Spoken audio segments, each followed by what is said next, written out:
नमस्ते मुलांनो, कसे आहात तुम्ही? अभ्यास करताय ना? करायलाच पाहिजे. तर आज बघा, आज आपला जो विषय आहे तो काय आहे बघा, दशांश अपूर्णांकांचा उपयोग. दशांश अपूर्णांकाचा आपण दशांश अपूर्णांक शिकलो, तर याचा उपयोग आपण कसा करायचा हे आता आपल्याला पाहायचं आहे. तर समजा आता मी तुम्हाला 4 रुपये 50 पैसे दिले. आपण आता लिहून घेऊया बघा. काय लिहिलं बघा इथं, 4.50 रुपये, 4.50 रुपये हे जर तुम्हाला दिले, तर याच्यामध्ये रुपये किती आणि पैसे किती हे कसं कसं ओळखायचं? तर याच्यामध्ये असतात 4 रुपये आणि 50 पैसे. किती रुपये असतात याच्यामध्ये? 4 रुपये आणि 50 पैसे. म्हणजे 4.50 रुपये म्हणजे 4 रुपये 50 पैसे. आता हे इथं आपण लिहिले रुपये, पण इथं काय लिहिले 50 पैसे. हे कसं आलं? तर हे आपल्याला आता बघायचं आहे. 1 रुपया म्हणजे 100 पैसे, हे माहिती आहे आपल्याला. काय माहिती आहे आपल्याला बघा? 1 रुपया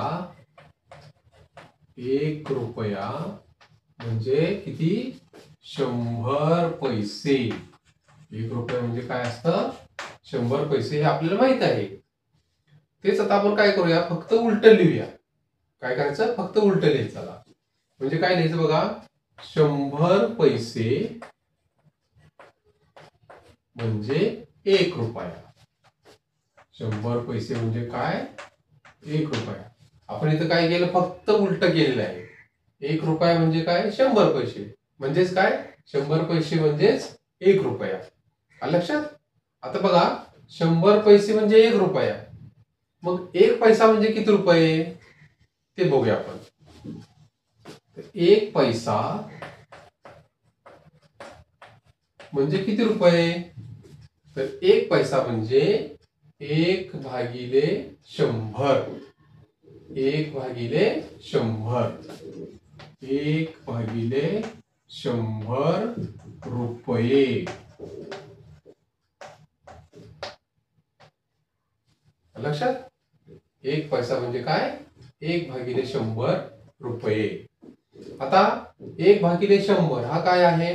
अपूर्णांक आहे हा. आता ह्या अपूर्णांकाचं आपल्याला काय करायचंय? दशांश चिन्हामध्ये तो लिहायचंय. आता आपल्याला माहिती आहे दशांश चिन्हामध्ये कसं लिहायचं ते. आता हा अपूर्णांक आहे, तिथं पूर्णांक कोणता आहे का? तर पूर्णांक कोणताच नाहीये. पूर्णांक नाही म्हणून आपण काय लिहितो? पूर्णांक नाही म्हणून आपण शून्य लिहितो. शून्य लिहिल्यानंतर आपण काय करतो? दशांश चिन्ह देतो. मग दशांश चिन्ह देऊया आपण. दशांश चिन्ह दिलं. आता छेदामध्ये किती आहे? 100 आहे. आणि वरती आपल्याला किती अंक पाहिजे असतात? 2 पाहिजे असतात. कारण हा काय आहे? शतांश आहे. 100 म्हणजे शतांश आहे. म्हणजे आपल्याला वरती 2 अंक पाहिजे. मग इथे किती आहे? एकच हे अंक आहे. 1 हा. म्हणजे हा अंक जो आहे 1, हा कुठल्या स्थानावर आहे? शतांश स्थानावर आहे. म्हणजे कुठं आहे तो? तो इथं आहे. आपण काय करतो नेहमी लिहिताना? शतांश, मग दशांश, मग दशांश चिन्ह देतो, मग एकक, दशक, शतक या पद्धतीने लिहितो आपण. आपण पहिल्यांदा काय लिहितो? शतांशचा अंक लिहितो आपण. म्हणजे इथं एकच अंक आहे म्हणून आपण हा शतांशचा अंक लिहिला 1. आणि दशांशचा अंक आहे का इथं? नाहीये, म्हणून आपण तो काय घ्यायचा? 0 घ्यायचा. म्हणजे काय झालं बघा, 1 पैसा म्हणजे काय झालं? 1 पैसा म्हणजे 1/100 रुपये म्हणजे 0.1 रुपया.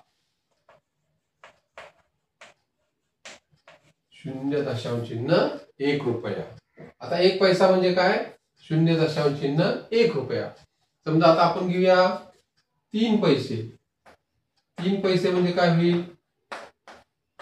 3 पैसे म्हणजे काय होईल? 3/100 रुपये. 3/100 रुपये म्हणजेच काय? याच्याप्रमाणे केलं तर 0.03 रुपया. 3 पैसे म्हणजे किती? 0.003 रुपये. याचप्रमाणे समजा तुम्ही असं घेतलं 5 पैसे म्हणजे किती? 5 पैसे म्हणजे किती? आता आपण काय करूया, आता आपण डायरेक्ट लिहूया. 5 पैसे म्हणजे किती? 0.05 रुपये. आता आपण 9 पैसे घेऊया. 9 पैसे म्हणजे किती होईल? 0.09 रुपये. याप्रमाणे जर आपण असं पुढे गेलो तर मग 50 पैसे म्हणजे काय होईल?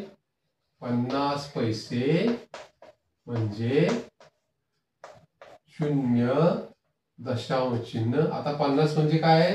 2 आकडे आहेत, तिथं 2 अंक आहेत, म्हणजे आपण डायरेक्ट आपण काय लिहू शकतो? 50 असं लिहू शकतो. 50 पैसे म्हणजे 0.50 रुपये, म्हणजे 0.5 लिहिलं तरी चालतं, 0 हा काढून टाकला तरी चालणार आहे. आता बघा 60 पैसे म्हणजे किती रुपये बघूया आपण. आता 60 पैसे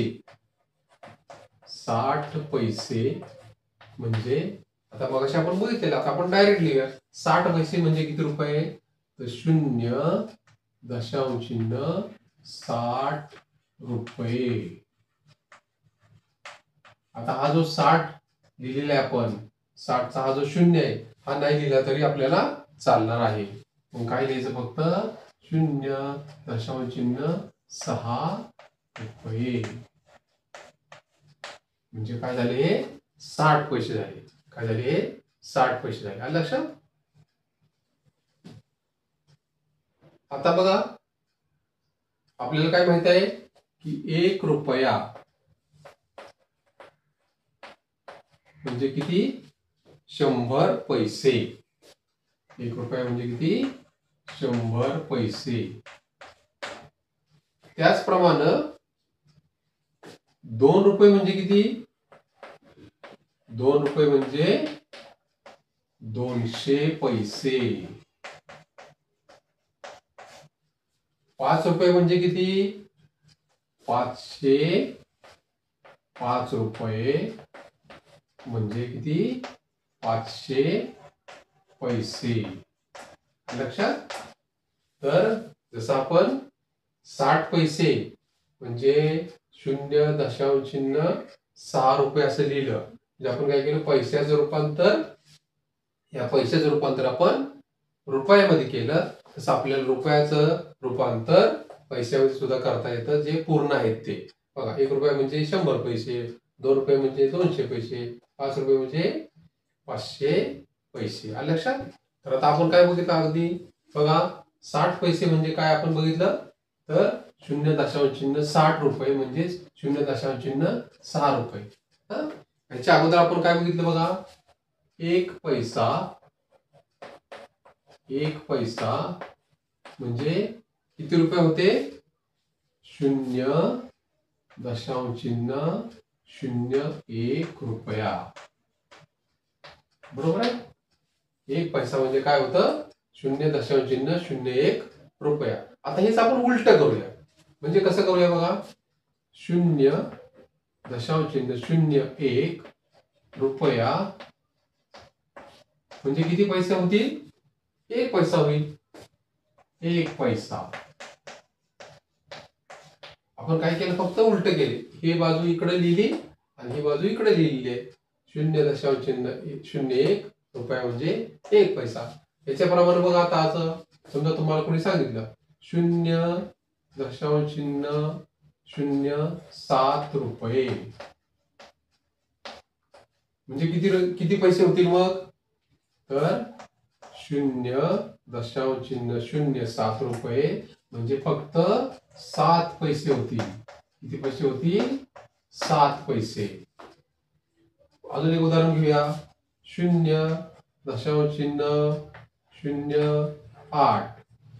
रुपये म्हणजे किती पैसे होतील? तर 8 पैसे होतील. किती पैसे होतील? 8 पैसे होतील. लक्षात? आता अजून काही उदाहरणं बघूया. बघाशी जे पहिलं उदाहरण तुम्हाला सांगितलं तुम्ही की बघा 4.5 रुपये म्हणजे काय होईल बघा 4 रुपये आणि 50 पैसे.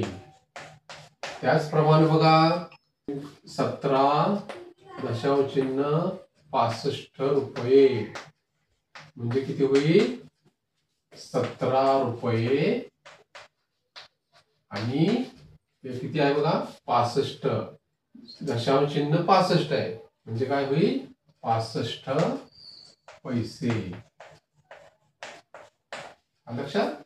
समजा आता पुढे एक उदाहरण घेऊया 24.50 रुपये म्हणजे काय होईल बघा 24 हे पूर्ण आहेत. 24 रुपये काय पूर्ण आहे म्हणजे ते 24 रुपये 24 रुपये आणि पुढे काय आहे बघा दशांश चिन्हाच्या पुढे 50 आहे तिथे झाले 50 पैसे 50 पैसे. तर अशा प्रकारे आपण या दशांश चिन्हाचा उपयोग आपल्याला व्यवहारामध्ये करावा लागतो. जर तुम्ही कधी बाजारामध्ये गेला तर अशा प्रकारे आपल्याला सुट्टे पैसे द्यावे लागतात. लक्षात. तर अशा प्रकारे ह्या दशांश अपूर्णांकाचा उपयोग आपल्याला होतो. म्हणजे जर दशांश अपूर्णांकामध्ये आपल्याला असे पूर्णांक आणि हा अपूर्णांक दिला त्याचे रुपये किती आणि पैसे किती हे आपण बघितलं.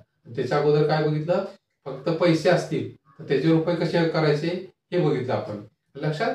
याप्रमाणे आपण हा दशांश अपूर्णांकाचा उपयोग कसा करायचा हे आपण बघितलेलं आहे. आता आपल्याला काय करायचं आहे उदाहरण संग्रह जो आहे पुढचा 39 तो सोडवायचा आहे. तो आता आपण काय करूया पुढच्या व्हिडिओमध्ये सोडवूया. लक्षात. तर आपण भेटूया पुढच्या व्हिडिओमध्ये. तोपर्यंत नमस्ते.